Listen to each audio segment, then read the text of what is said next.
உயிரே வாழ்வின் மொழியே காலம் முழுதும் உன்னை ரசிப்பேன். ஆசை மழையே பேசும் அழகே என்னை மறந்து உன்னை இசைப்பேன். உனக்காக இனி நானும் வாழ்வேன் பிள்ளையே.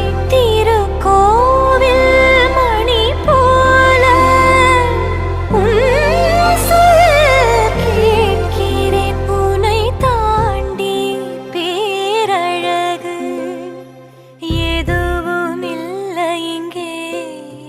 ஜீவன் நீ